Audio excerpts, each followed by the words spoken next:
Hello dear students, welcome you all to the Bishop Academy online classes.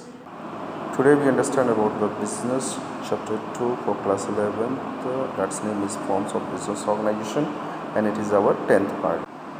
Our today's topic is types of company. करेंगे type of company के बारे में.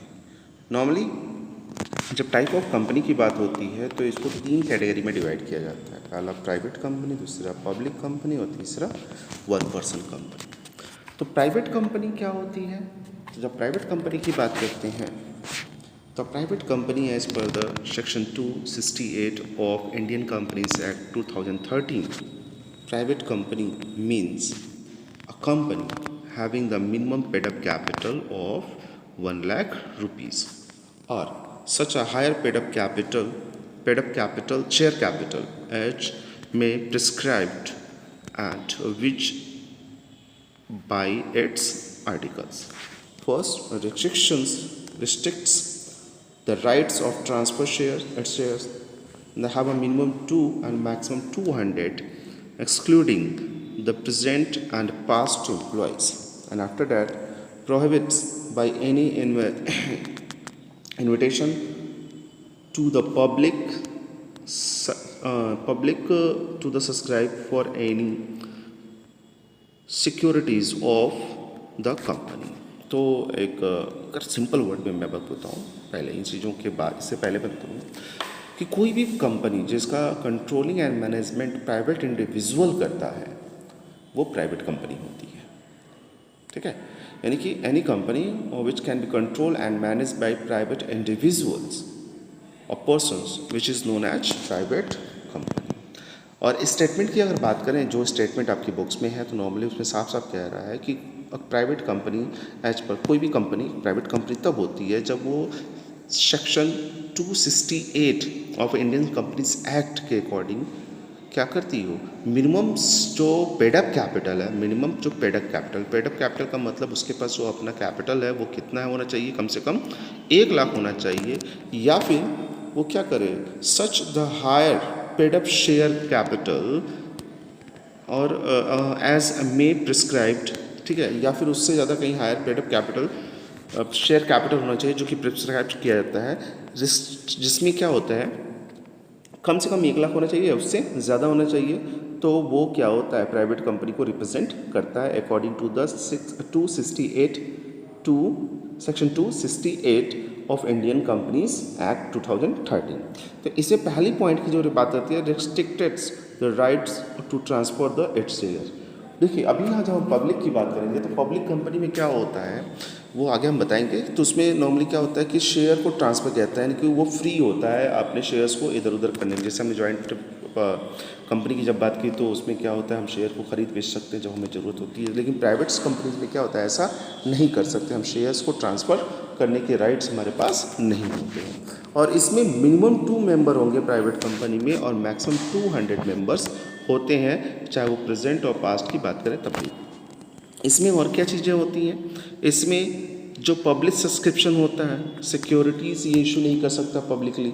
ठीक है, ये पूरी तरीके से इसमें क्या होता है, प्रोहिबिटेड होता है. यानी कि अगर देखा जाए तो ओवरऑल अगर एक सिंपल से वर्ड में समझ लीजिए तो कहा यह जा सकता है कि कोई भी कंपनी प्राइवेट कंपनी तब हो सकती है जब वो कंट्रोल और मैनेज की जाती हो किसके थ्रू, एक इंडिविजुअल पर्सन्स के थ्रू, या इंडिविजुअल अथॉरिटी उसको जब कंट्रोल एंड मैनेज करने का काम करती है तो वो प्राइवेट कंपनी होती है. इसके साथ साथ कंपनीज एक्ट 2013 के अकॉर्डिंग अगर बात करें, जिसमें सेक्शन 268 पॉइंट की अगर बात करते हैं तो उसके हिसाब से उस कंपनी का मिनिमम पेड अप कैपिटल कम से कम 1 लाख होना चाहिए, उससे ज़्यादा होना चाहिए.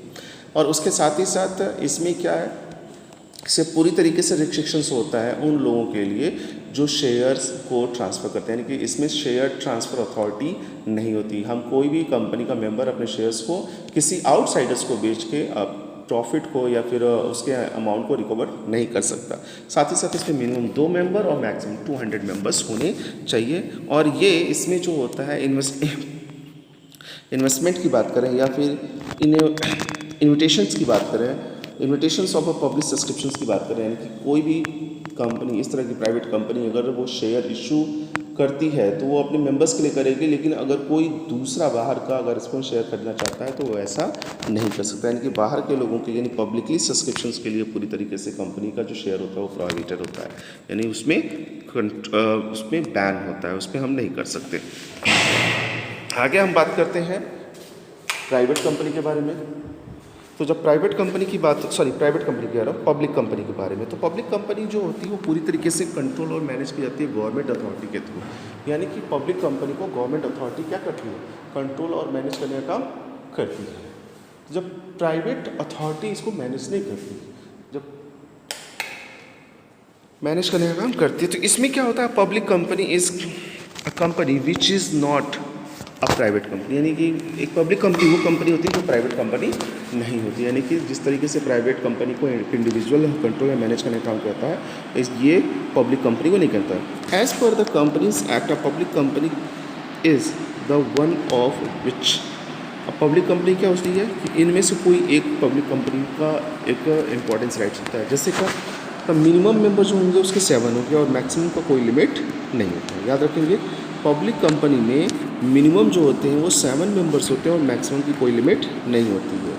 और इसका लिए क्या होता है, has a no restrictions on transfer of securities, यानी कि इसमें हम सिक्योरिटीज़ यानी कि शेयर्स को ट्रांसफ़र करने का काम कर सकते हैं, जबकि पब्लिक कंपनी में प्राइवेट कंपनी में क्या था, ये रिस्ट्रिक्टेड था पूरी तरीके से।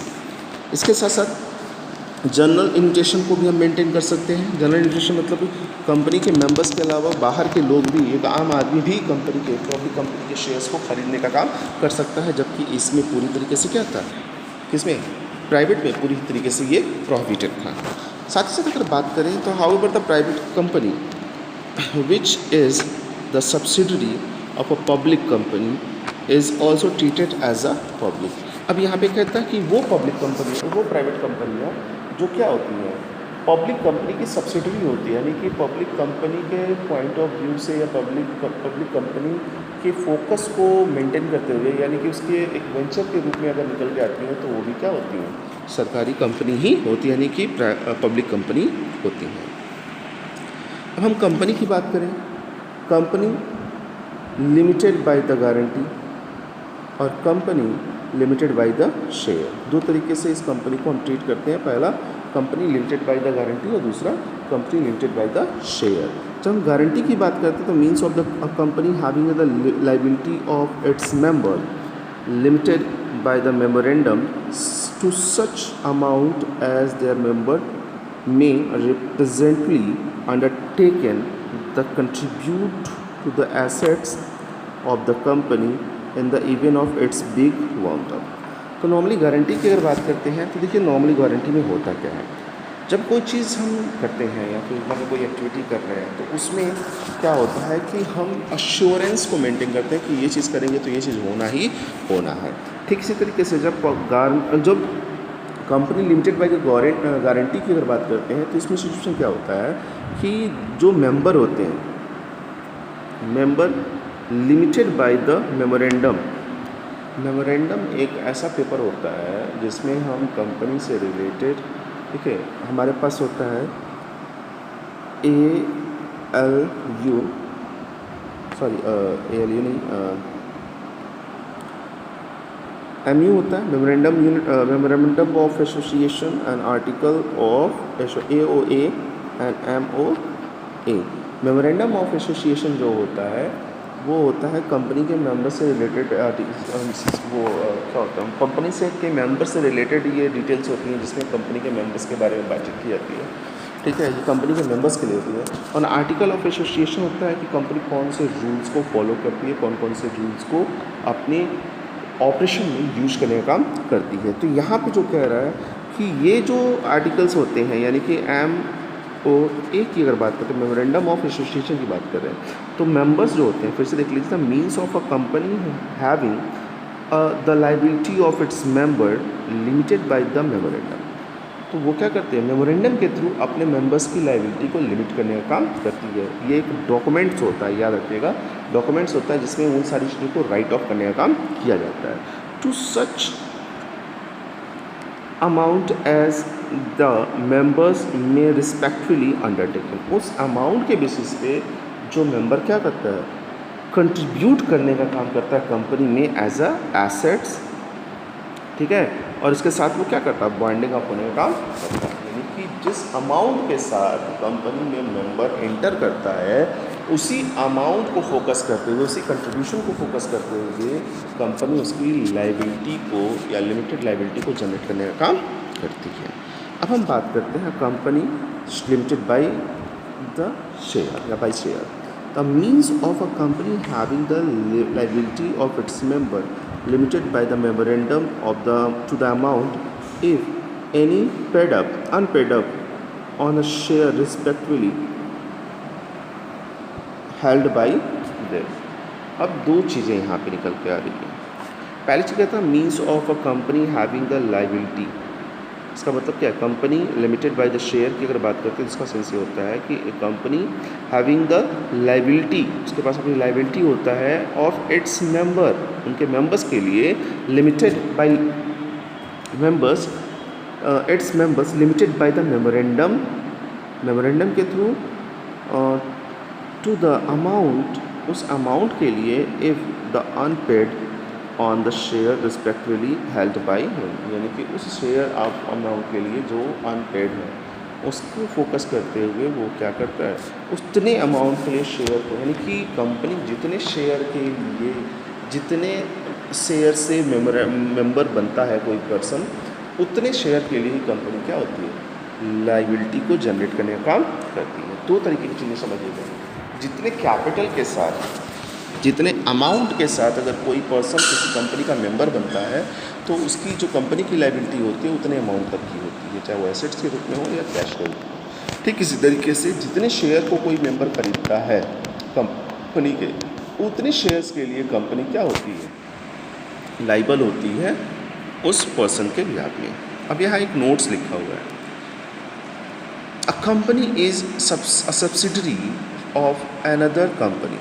कंपनी क्या होती है, सब्सिडरी होती है एक दूसरी कंपनी के लिए।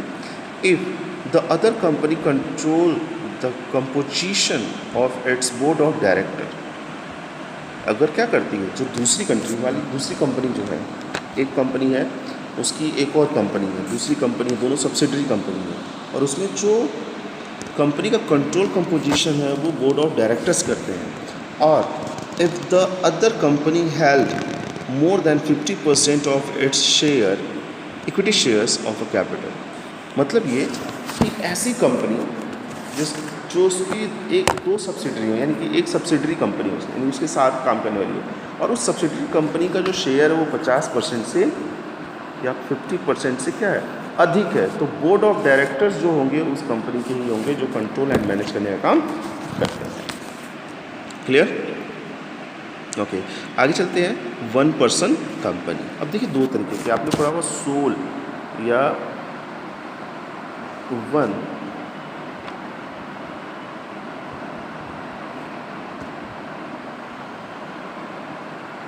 पर्सन बिजनेस, जिसे हम सोल प्रोप्राइटरशिप कहते हैं।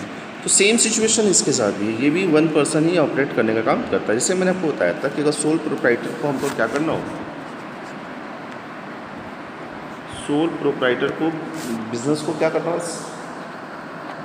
आगे बढ़ाना, बड़ा करना हो, तो हम क्या करते हैं, तो हमारे पास ऑप्शंस क्या आते हैं। सोल प्रोप्राइटरशिप में हमको ऑप्शन मिलता है पहला, या वन पर्सन बिजनेस की बात करें तो उसमें पहला मिलता है पार्टनरशिप। ठीक है, पार्टनरशिप में मिलते हैं, कंपनी को बड़ा करना है दूसरा कंपनी के रूप में कर लेंगे, तो पार्टनरशिप में हमको लिमिटेड अमाउंट मिलता है, कंपनी के रूप में हमको बड़ा अमाउंट मिलता है। लेकिन वो क्या सिचुएशन होगी जिसमें एक वन पर्सन कंपनी के, वन पर्सन जो बिजनेस है वो एक कंपनी के फॉर्मेशन में आएगी, उसके बारे में पढ़ेंगे। तो हम यहाँ बात करते हैं one person company.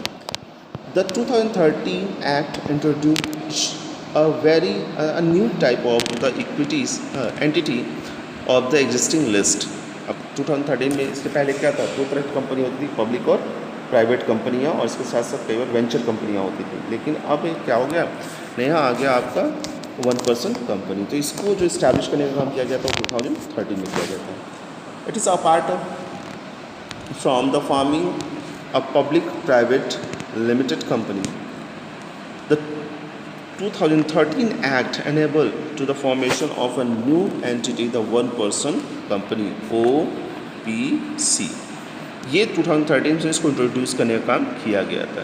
And OPC means a company with the one person as its member according to section 3(1) of 2013 act.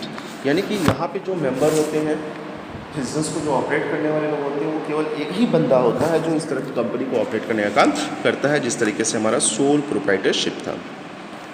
इसकी जब हम आगे बात करते हैं, द रिक्वायरमेंट इसमें किसकी होती है भाई, एक कंपनी या एक पर्सन कंपनी की रिक्वायरमेंट की अगर बात करते हैं तो रूल 3(1) के अकॉर्डिंग अगर बात करते हैं, provide that the only a natural persons who is an Indian citizens. ये उस तरह के लोगों के लिए है जो नेचुरल पर्सन, एक जैसे हम और आप जैसे लोग हों, जो क्या हो, एक इंडियन हो, एंड रेजिडेंस इन इंडिया, और इंडिया में रहते हो, shall be eligible to incorporate the OPC.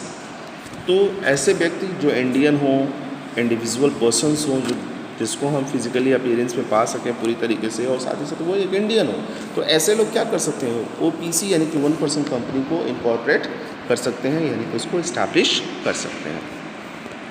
अब हम बात करते हैं नेक्स्ट पॉइंट की. No person shall be eligible to incorporate more than one OPC or become the nominee in more than one such company.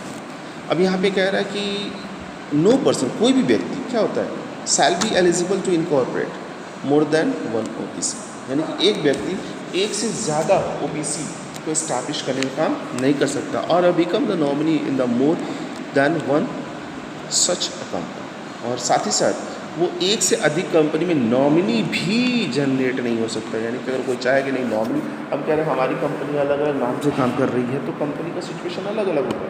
लेकिन अगर एक ही व्यक्ति क्या कह रहे हैं, सारी चीज़ों को मैनेज करने का काम भी कर रहा है और चाह रहा है कि वो वन पर्सन कंपनी भी बना रहा है, तो इसी सिचुएशन में उसको रूल्स कैसे फॉलो करने पड़ेंगे, और रूल्स जहाँ तक इसको क्या करते हैं, अलाउ नहीं करते. अब वन PC की बात करें, OPC to the compulsory convert itself into the public or the private company in certain case. अब यहाँ पे एक अपॉर्चुनिटीज़ आती है कि जो OPC है वो क्या कर सकती है, वो PVT में कन्वर्ट हो जाए, यानी प्राइवेट लिमिटेड कंपनी में, या LTD में, ठीक है, यानी लिमिटेड कंपनी में. तो इस सिचुएशन में क्या होगा, अब उनके देखिए उनके ट्रांजेक्शन के ऊपर डिपेंड करता है कि वो कौन से सिचुएशन होंगे जिससे एक पर्सन कंपनी क्या हो सकती है, कंपनी में, प्राइवेट कंपनी में या पब्लिक कंपनी में ट्रांसफ़र हो सकती है. Where the paid up share capital of an OPC exceed the 50 lakh rupees. जब क्या होता है कि जो पेड अप कैपिटल होता है कंपनी का, यानी OPC का, वो 50 लाख से ज़्यादा हो, और the average annual turnover during the relevant period exceed 2 crore, और जो टर्नओवर है कंपनी का वो 2 करोड़ से ज़्यादा हो, तो उसके पास ये अथॉरिटी होती है कि वो क्या करे, अपनी कंपनी को वन पर्सन कंपनी से चाहे तो पब्लिक सेक्टर कंपनी में या प्राइवेट सेक्टर कंपनी में कन्वर्ट कर सकती है. अब हम बात करते हैं प्रिविलेज या फिर benefits of the private company over the public company. Private company और पब्लिक कंपनी में क्या बेनिफिट होता है, हम इसके बारे में बात करें. तो अब हम बात करते हैं पहले पॉइंट की. A private company can be performed with only the 2 members, whereas at least 7 members are needed to the form of public company. तो ऐसा पता है कि एक प्राइवेट कंपनी को इस्टेब्लिश करने के लिए कम से कम 2 लोगों की ज़रूरत होती है, और वहीं पब्लिक कंपनी को इस्टेब्लिश करने के लिए कम से कम 7 लोगों की ज़रूरत होती है.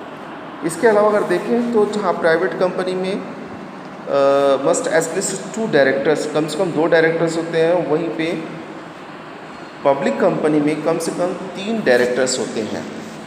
साथ ही साथ अगर हम बात करें तो इसमें कहता है it is not compulsory for a private company to maintain index of its member. ये ज़रूरी नहीं है कि प्राइवेट कंपनी क्या करें, अपने मेंबर्स, जो उसके मेंबर्स हैं, जो उसके लोग हैं जिसने जो इन्वेस्टमेंट किए हुए हैं, उनके इंडेक्स को बनाने का काम करें. लेकिन साथ ही साथ यहाँ पे कहता है पब्लिक कंपनी को ऐसा करना पड़ता है, उन्हें मेजॉरिटी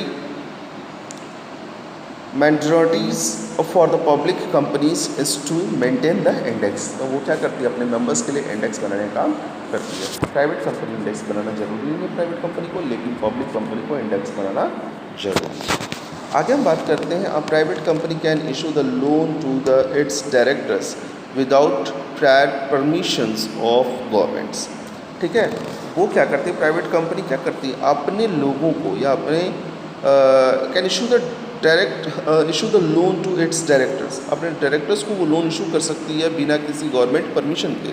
लेकिन यहीं पे अगर हम बात करेंगे, अगर पब्लिक कंपनी ऐसा करती है तो उसे गवर्नमेंट का परमिशन लेना पड़ेगा, यानी कि बिना गवर्नमेंट के परमिशन के वो किसी तरीके के लोन को इशू नहीं कर सकती।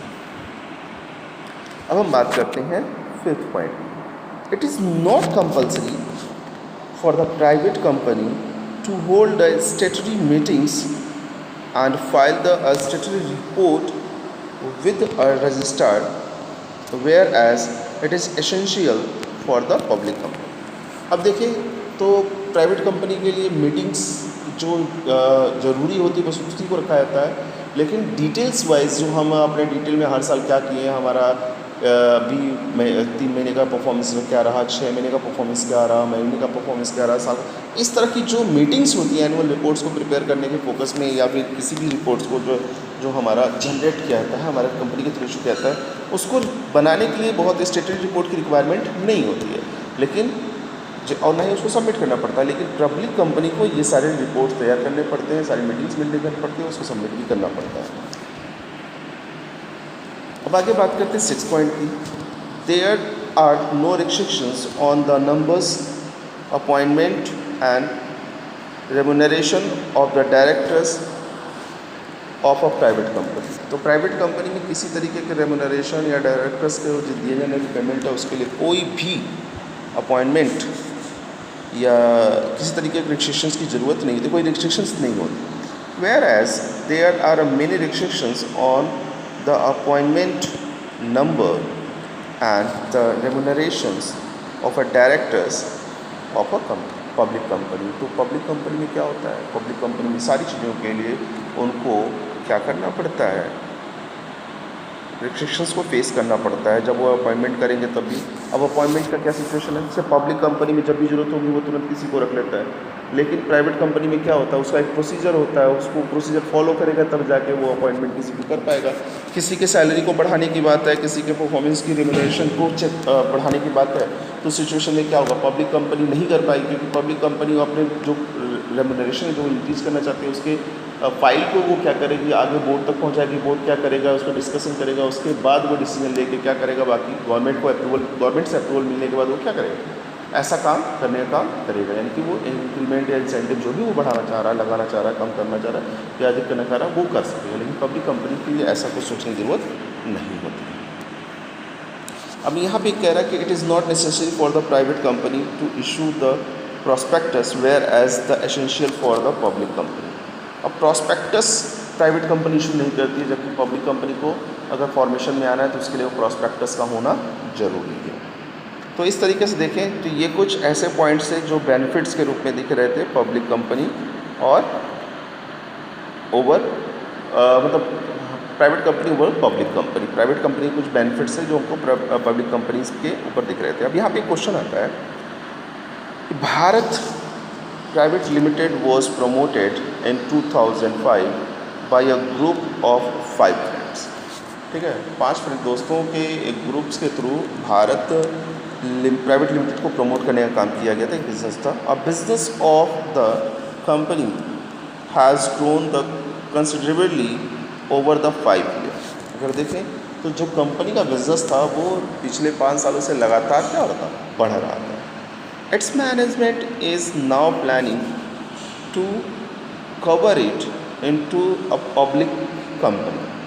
ठीक है, तो अब इसका मैनेजमेंट सोचता है कि इसको एक पब्लिक कंपनी में कन्वर्ट किया जाए and raise the funds through the public subscriptions of the funds for expansion the project. और वो उसके साथ साथ सोचते हैं मेंबर्स उसके कि हम क्या करें, फंड्स जो हमारी ज़रूरत है हम उसको पब्लिक फंड्स के थ्रू यानी कि सब्सक्रिप्शन और पब्लिक सब्सक्रिप्शंस के थ्रू उसको रेज करने का काम करें ताकि अपने बिजनेस के प्रोजेक्ट को और भी ज़्यादा बढ़ा सकें। तो यहाँ पे की जाती है स्टे द 4 आपको 4 पॉइंट के बारे में पूछा। स्टेट द एनी 4 प्रिविलेज या benefits that the company will have for ago to convert in public limited company. तो ये सारी चीज़ें जो हो रही हैं, आप सिंपल सी बात समझिए, पहले चीज़ें होंगी क्या। तो जैसा आपको पहले बताया गया कि प्राइवेट कंपनी है, ठीक है, तो उसका कम से कम टर्नओवर कितना होना चाहिए, कम से कम टर्नओवर उसका होना चाहिए। यहाँ पे मैंने आपको बताया था कितना, प्राइवेट कंपनी में कन्वर्ट होने के लिए टर्नओवर होना चाहिए 2 करोड़।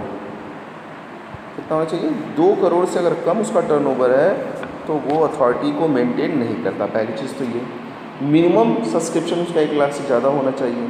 साथ ही साथ जैसे ये कह रहा है कि ये लोग चाहते हैं क्या कि उसको पब्लिक कंपनी में ट्रांसफ़र करना, ताकि वो फंड्स को रेज कर सकें और नए प्रोजेक्ट, अपने बिजनेस के प्रोजेक्ट्स को एक्सपेंशन दे सकें। तो जैसा मैंने आपको बताया कि कम से कम 2 करोड़ का ट्रांजैक्शन टर्नओवर कंपनी का होना चाहिए, तब उसके पास ये ऑप्शन आता है कि इस तरह की चीज़ों को वो कर सकता है। तो पहला तो ये हो गया। दूसरा, अब दूसरा क्या है, प्राइवेट लिमिटेड कंपनी। दूसरा पॉइंट क्या हो सकता है, प्राइवेट लिमिटेड कंपनी में क्या है, दूसरा बेनिफिट ये है कि ये लोग डिसीजन ले सकते हैं।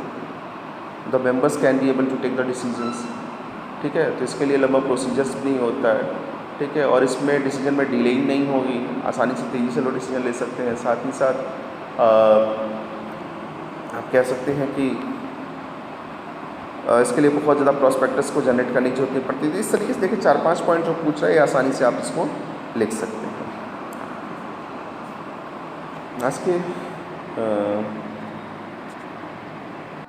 Thank you for watching this video. If you have any type of the queries, you should be consult through the Google Classroom.